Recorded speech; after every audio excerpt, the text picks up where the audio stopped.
అటు 4 తరాలు ఇటు 4 తరాలు లేక లేక పుట్టాడు అన్నావు. గారాబంగా పెంచావు. వాడు ఆడిందే ఆట, పాడిందే పాట. ఇప్పుడు చెల్లించుకోక తప్పలేదు కదా భారీ మూల్యం. ఇప్పుడు ఏడిస్తే ఏం ప్రయోజనం? వాడు చేసిన తప్పుకి చిన్నప్పుడే దండించి ఉంటే తల్లిదండ్రులుగా మీకు ఈరోజు బాధ ఉండేది కాదు కదా. ఏ తల్లిదండ్రులకైతే బిడ్డల మీద ప్రేమ ఉంటుందో వాళ్ళు తప్పకుండా బిడ్డల్ని దండిస్తారు, సరైన మార్గంలో పెడతారు. కొంతమంది ఏంటో పిల్లలు ఏ తప్పు చేసినా ఏమీ అనరు. ఒక్కయి వంగందే మానయి వంగుతుందా? ఎక్కడ ప్రేమ చూపించాలో అక్కడ ప్రేమ చూపించాలి, ఎక్కడ దండించాలో అక్కడ తప్పకుండా దండించి సరైన మార్గంలో పెట్టాలి. ఈ ఎమోషనల్ వీడియో చూసి మీకు నచ్చినట్లయితే లైక్ చేయండి, షేర్ చేయండి, సబ్స్క్రైబ్ చేసుకోండి. అతి గారాబంగా పెంచావు ఒక్క కొడుకని. వాడేమో ఇప్పుడు గాలోళ్ళగా తయారయ్యాడు. 10th రాగానే ప్రేమ అని గాలి తిరుగుడు మొదలెట్టాడు. ఆడపిల్లల్ని ఏడిపించడంతో ఊళ్ళో వాళ్ళందరూ పట్టుకొని కొట్టడంతో వెళ్ళి పురుగుల మందు తాగాడు. ఇప్పుడేమో ప్రాణాలు పోయే పరిస్థితి వచ్చింది. ఎలాగో చూసి మీరు కాపాడి బ్రతికించారు.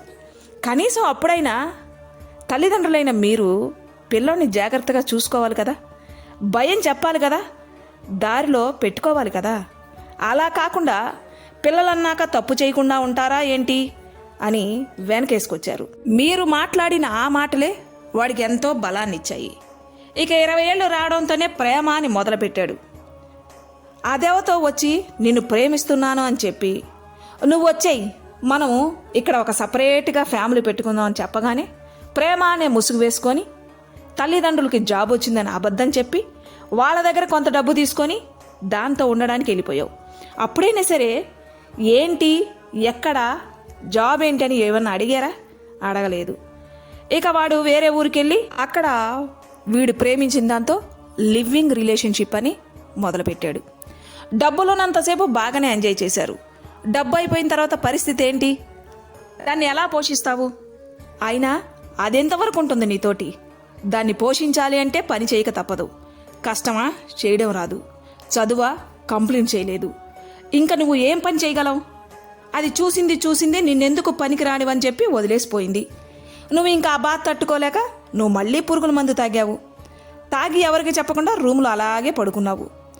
నిన్ను ప్రేమించాను అని చెప్పిన అమ్మాయి దాని సిమ్ కార్డు కూడా తీసేసి అది పారిపోయింది. ఫ్రెండ్స్ వాళ్ళు వీళ్ళు చూసి నిన్ను హాస్పిటల్లో జాయిన్ చేస్తే నిన్ను కాపాడటానికి నీ తల్లిదండ్రులైన వీళ్ళు నిన్ను బ్రతికించుకోవడానికి ఊర్లో ఆస్తి అమ్ముకొని పరుగున నీ దగ్గరకు వచ్చారు. అప్పటికే జరగరాని ఘోరం జరిగిపోయిందిగా. నీ శరీరంలోని ప్రతి అవయవము పాడైపోయిందిగా. నువ్వు నీ తల్లిదండ్రుల మొహంలోకి జాలిగా చూస్తూ కన్నీరు కారుస్తే ఏం ప్రయోజనం? తల్లిదండ్రులు కూడా బిడ్డను చూసి జాలిగా కన్నీరు కారిస్తే ఏం ప్రయోజనం? నీ తల్లిదండ్రులను బికారులను చేసి నడి రోడ్డు మీద నిలబెట్టావు. చివరికి వాళ్ళు ఆస్తులన్నీ అమ్మి నీకు ఖర్చు పెట్టి నిన్ను బ్రతికించాలి అనుకున్నారు. కానీ నువ్వు బ్రతికావా? అది లేదు. ఇక్కడ తప్పెవరిది? నీదా లేక నీ తల్లిదండ్రులదా?